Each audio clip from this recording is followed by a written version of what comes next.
Hello everyone and welcome back to another tutorial video of me, Ebia, a DM who uses Roll20 to show how Roll20 works.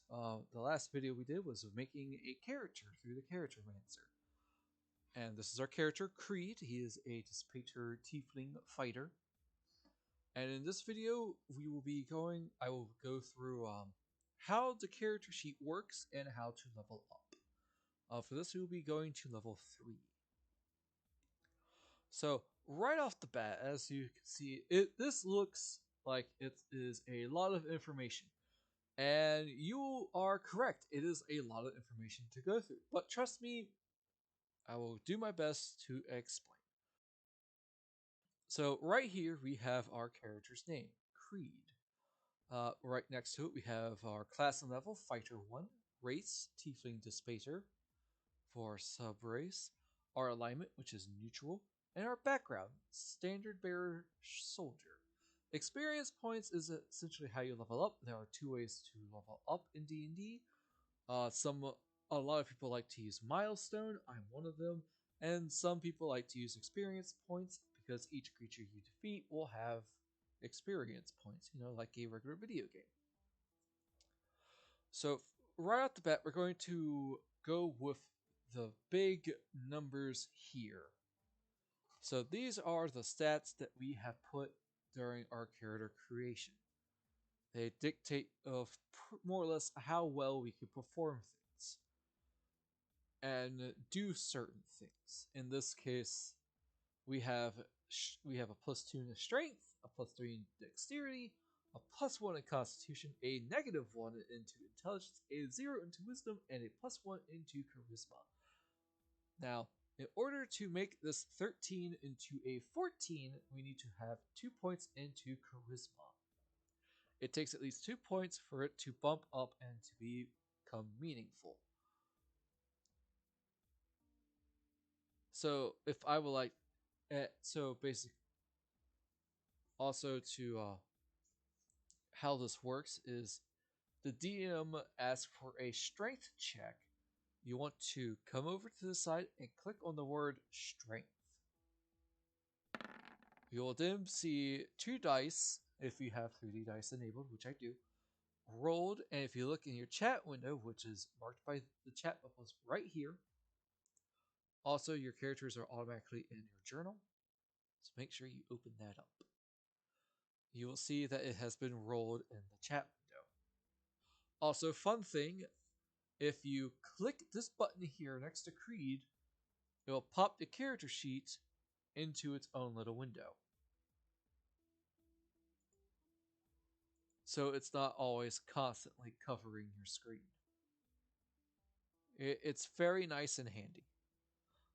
So yes, anyways, back to the character sheet itself. These are your stats. They will essentially dictate your saving throws, uh, as well as combat and skills. So here we have inspiration. Click this button, a little dragon will show up. Inspiration is basically a free reroll. I haven't really done inspiration in my games, but who knows, that might change. So if the DM says you have inspiration, you want to click this button, and you have inspiration. So say that we're not happy with our strength roll right here. We'll say, okay, I like to use my inspiration for a reroll. So we'll click this off, and we'll just click strength once again, and as you can see, it will pop up into the chat box. Unfortunately, we rolled a 5.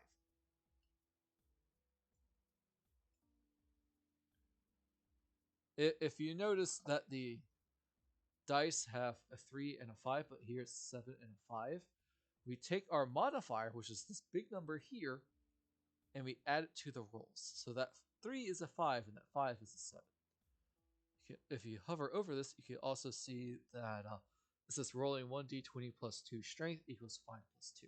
Why am I gesturing to my computer when you guys can't see it? I don't know. So here we have our proficiency bonus. Our proficiency bonus usually starts off at 2. This augments our saving throws and skills. It does get higher the higher level we go. Now we come into saving throws. Some instances in combat, such as spells or exploration, such as traps, will require you to make a saving throw. So you want to go into this little box here, right next to your ability scores. And if the DM says make a strength saving throw, you want to click this and it'll pop up in chat window. Oh, we got 17. Nice. Now this check mark means that you are proficient in it. If we unclick it, our proficiency of strength saving throws is 2. But if we are proficient in it, we add a proficiency bonus and it becomes 4. If we have a negative and we are proficient in it, like intelligence, it'll become a 1. Now with negative modifiers, if you roll intelligence, see, as you can tell, we rolled a 4, but it's a 3. That means we had to subtract 1.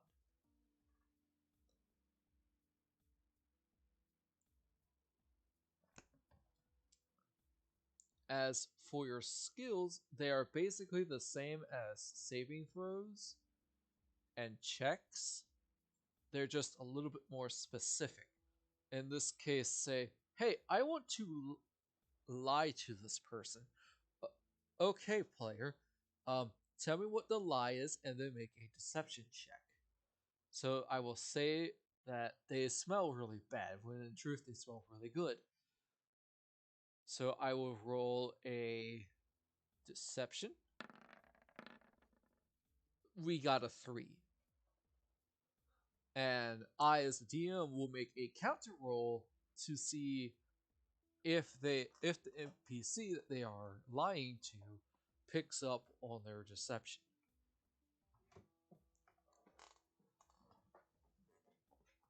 I honestly don't really do much with passive wisdom, so I personally skip it, but it's essentially like more or less seeing things that you're noticing things while you're doing things. Like, hey, I'm looking at my phone, but I'm still perceiving a person talking to me. Um, After this, we have our tool proficiencies. We have land vehicles and dice sets. We will do a input value, so put strength and submits, and we will roll land vehicles with strength in it. Dice as well. In this case, we would go with dexterity. Got 12. Here is our proficiencies and languages. So we have proficiency in every armor, every shield. We know common and infernal, and we also can use martial and simple weapons. Now, to the middle point, we have our armor class. Our armor class is a number that signifies a defensive. How do I word this? Armor class, or AC, is a number that the DM has to beat in order for an enemy to do damage to you.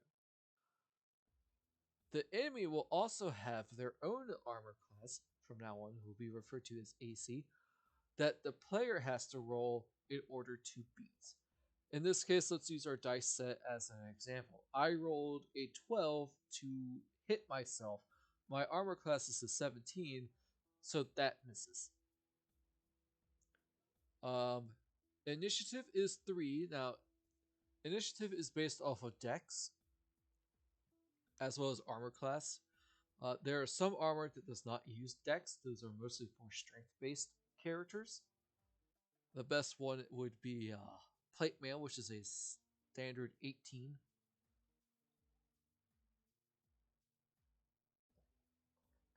So whenever you start combat, you want to roll initiative, because initiative does the turn order. The turn order is essentially the order of who goes in what order.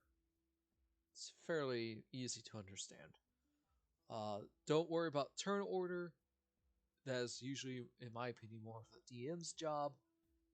You can set it up where Roll20 will do it for you and put you in turn order as you can see at the turn tracker.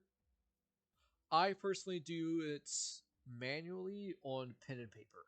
I find it easier because Roll20's turn tracker is annoyingly finicky, so I don't bother with it. And your speed is 30, so if we go over here, you can see that you have your pointer select to move. If you click pan, you can grab the map and move it. By the way, this is the map. Most DMs will have one if the situation calls for it. If not, then there won't be a map. You have your drawing tool.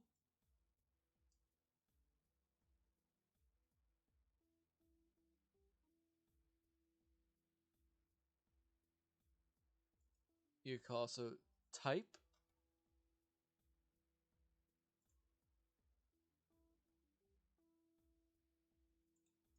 You can get rid of it by using the select tool. And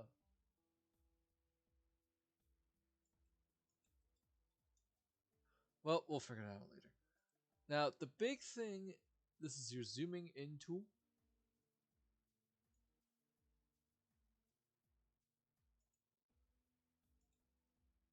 You can also control it via here as well.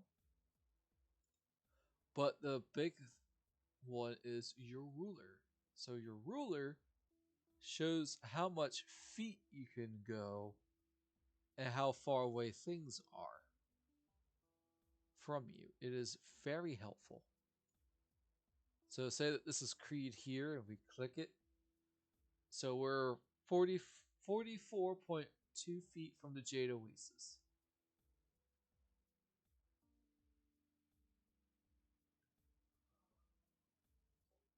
This helps with moving and distances.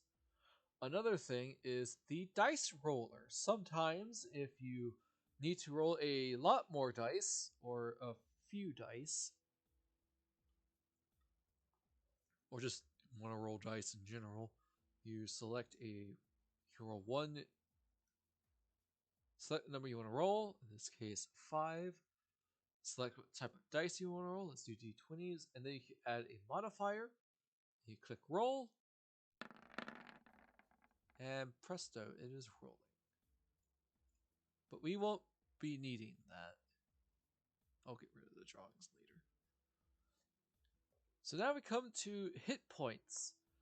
So hit points is essentially your HP. If you played any type of video game, you will understand that if you run out of hit points, you will die. Yes, you do need to keep track of these. The DM will not do it for you. Unless it's special circumstances. Your hit point maximum is 11, so say that you took 4 damage, you will go here. 1, 2, 3, 4, and now you're at 7. Your hit point maximum does not get altered because that is the number you go back to once you are healed. Up to full. Your temporary hit points is essentially a barrier that gets used up before your HP gets hurt. In this case, say that we have 10 temp HP. What the? Oh, it's my printer. Ignore that. And if I do 10 damage to you, your 10 temp HP goes away. But you yourself take no damage.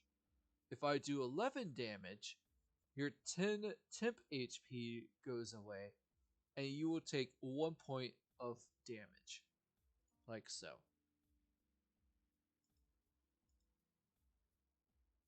Now you can add these manually like that. Temporary HP stays until a short or long rest. It depends, and sometimes if you're really lucky, you'll get a buff that will refresh your temporary HP every day. Now your hit dice, is essentially the HP, the type of dice or die that you roll to determine your HP when you level up. You have a pool of them, and the more levels you level up to, the more hit dice you get. Now you spend a hit dice or hit die during a short rest to regenerate HP.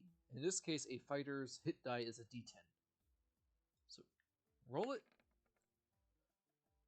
and it's plus our it's our hit die plus Constitution modifier. So our con is +1. We rolled an 8, so we get 9 HP back. But after you use your hit die, it is gone until you do a long rest. They're good for short rest. Short rest is essentially a 1 hour downtime. Long rest is 8 hours of downtime. Now, if we bump our Constitution up to, say, 20, we now have +5 to our Constitution. And if we roll our hit die again, despite having a 1, we will have 6 HP back. Let's change that back.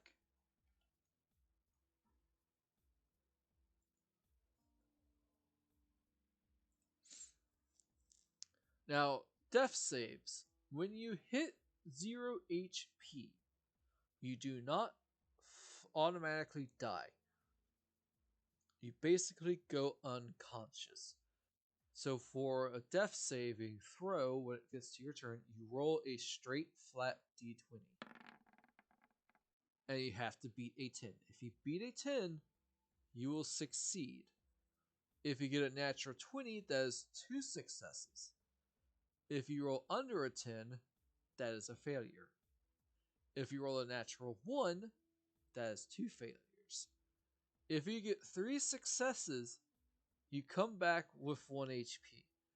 Get 3 failures, you are automatically dead. Now we have our global modifiers here for our fighting style, which is defense. With defense, we get a +1 to our AC, so if we unclick this, our AC goes to 16. And if we go over here and unclick this, our AC drops to 14 because shields give us a +2 to our AC. So now we come to the meats and potatoes of this combat. So if you are fighting someone, I will ask you to make a attack and attack. There we go. So I would like to attack with my war pick. So you click on the name war pick. You roll your d20s. And if you meet or beat the AC, you will hit. In this case, we'll say the AC was 7, so you come over to your chat window over here, like so, and you click on the name Warpick, and it will roll its damage die. Did 8 damage. If you see that we have a +4 to attack, that is because it is a strength weapon. So we have +2 with strength, and with our proficiency as well, it's 2. Because proficiency, it means that we can hit things better. And if you look at the damage type, we do 1d8 +2 piercing. And the +2 is once again our proficiency bonus. So that is why our Warpick did 8 damage. Or 8 piercing. We rolled a 6 +2, that is 8. Now, longbows, or crossbows, or short bows, have ammunition. You will not see this on regular character sheets, physical character sheets, which I thought was weird. But if you notice, you have resources. You have your second wind, which is your HP recovery, which is 1d10 plus your fighter level. And you have 20 arrows.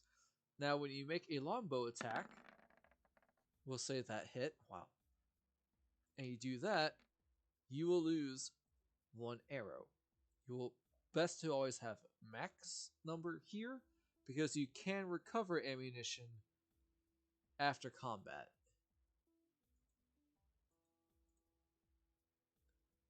Over here is your personality traits, ideals, bonds, and flaws from your background.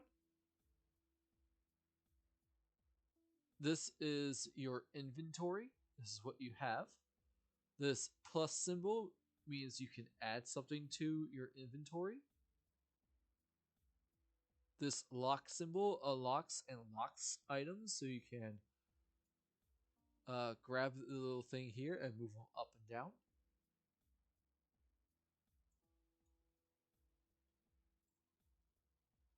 Or you could delete with the hashtag, which be careful. This the small number boxes here is your equipment weights. And yes, weight is a factor. That's why it's here. And the other number by the blue check mark is how many you have in your inventory. So we have 10 torches, 10 pythons, 20 arrows, one leather armor, one longbow. Over here is your currency. You have CP for copper, SP for silver, EP for electrum that people barely use, GP for gold, and PP for platinum. Now on this side, we have our features and traits, which is features from our race, sub-race, and classes. So we have class fighter second win. If you click on the word second win, you will see a description. If you click the speech bubble next to it, it will pop up in the chat window as well. And that is it for this first part of the character sheet. So we're going to go to bio. So your bio is basically your age, size, height, weight, hair color, skin color, and eye color. You have your character's name. You have your character appearance, which is you could type in to describe your character's appearance. You have a character backstory, which I always recommend having one that fits with the world that you're playing in. Kiss is good for this kind of thing. Keep it simple, stupid, or keep it stupid, simple. However, feel free to talk to the DM to make your backstory better, and even sometimes talk to the players to see if maybe you could do something fun. Like, hey, guess what? This player is my brother. Awesome. That's cool. One of the big things about D&D is that communication is key. If you do not let your DM know what your thoughts and intentions are, that is going to breed miscommunication, and it will lead to frustration, and frustration no one likes, and the fun will probably stop. Additional traits and features for like your character and whatnot say, oh, I'm missing an arm, we'll put missing an arm. Gender, male. Allies and organizations say that I'm a noble, so I belong to the kingdom of Lenora. And treasure, you're going to find a lot of loot. Sometimes it won't be identified right then and there, so you're going to put loot in as well. Alright, we're going to close this one because Creed is done. So now I'm going to talk about spellcasting. Now, spellcasting comes in two types. This is your spell sheet. Ignore the attributes and abilities. I don't mess with that. So this is my character Shira. She is a warlock. She is a tiefling, of course, and she has 4 in charisma. So she has, let's see, she's got a 3 in proficiency. So if we did strength, it would be 11. Yeah, it would be basically 3. So each caster has a stat they cast off of. You have charisma for sorcerer, bard, and warlock, as well as paladin. You have wisdoms for druids, rangers, and you have intelligence for artificers, eldritch knights specifically for fighters, as well as wizards. This character is a warlock. So on here we have something that looks very confusing, but trust me, it will make sense. So we have stuff that is called a cantrip. A cantrip is basically a spell that is weaker and can be cast constantly. In this case, Eldritch Blast, I can use it every day, anytime I want. And if we go in here, if you look at our attacks and spellcasting features, you can see that Eldritch Blast is right here. So if we click it, just like in an attack, we hit. However, there is now a spell description where if you click it, you can see what spell does. You can also see a spell save right here. This is basically something that an enemy has to beat in order to succeed. If they don't meet or beat it, they will fail and take full damage. But those are for specific spells. This is a 2-hit spell, just like the longbow a short time ago. So since that hits, we click Eldritch Blast, and we did 10 damage. That's max damage. However, do note that some spells, in fact, actually all the spells, do not get a proficiency bonus in terms of damage. So despite me having a +3 proficiency bonus, this is just a straight D10. However, depending on your level, your cantrips will be stronger. Since I'm a level 5, I actually get 2 beams of Eldritch Blast. So I get to roll a second time. Say that hit. And we click Eldritch Blast, and we got another 10, dealing 20 points of damage. Wow, that's really good. Holy crap. Go me.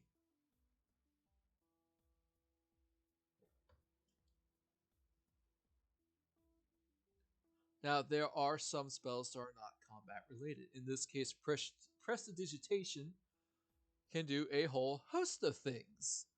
Mage Hand, Prestidigitation is non-combat. Mage Hand is also non-combat. I can basically summon an invisible hand to bring stuff to me up to 10 pounds, 30 feet away.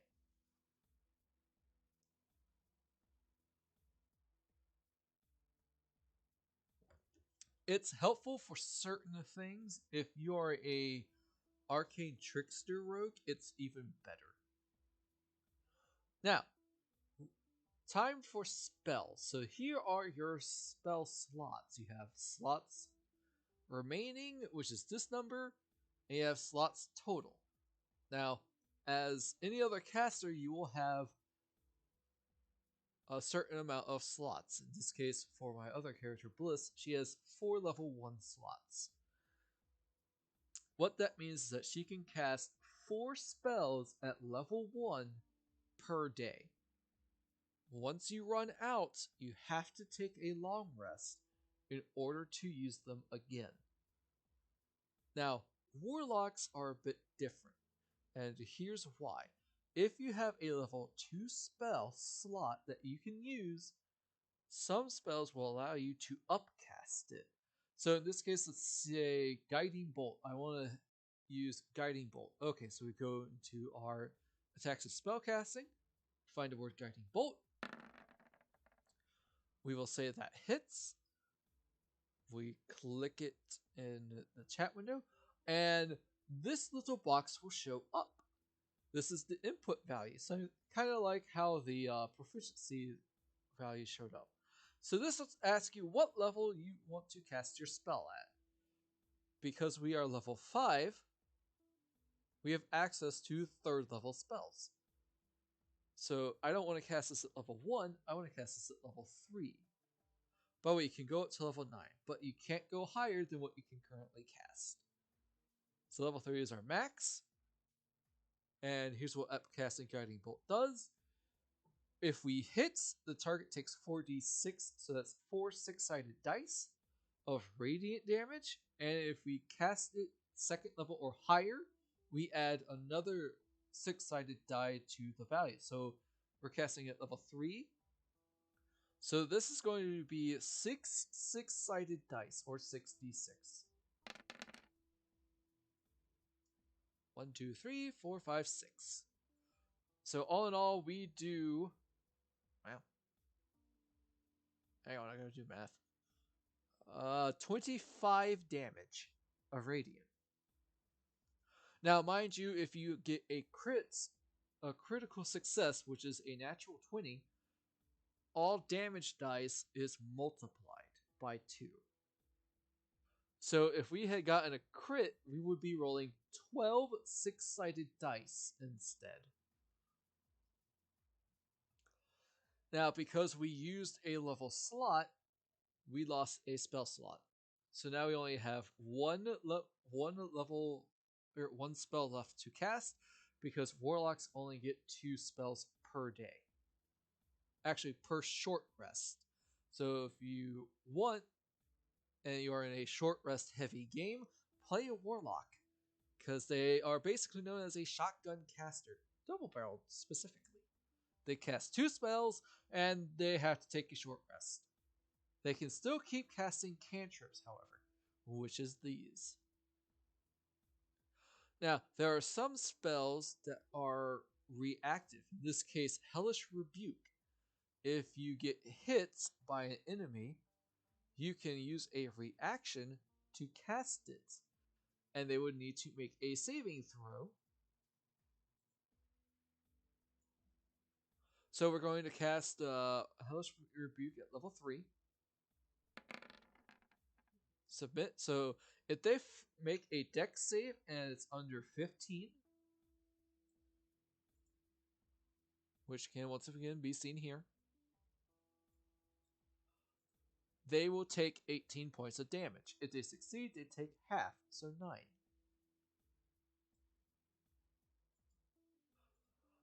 This has been using your character sheet. I hope I forgot a couple of things, but we'll do that when I do the level up. So this has been using your character sheet. I hope it helps a lot. By the way, yeah, I thank you. If you watch me on YouTube, like or subscribe, doesn't matter which. I don't do this for money. I just do this to help people. Bye bye.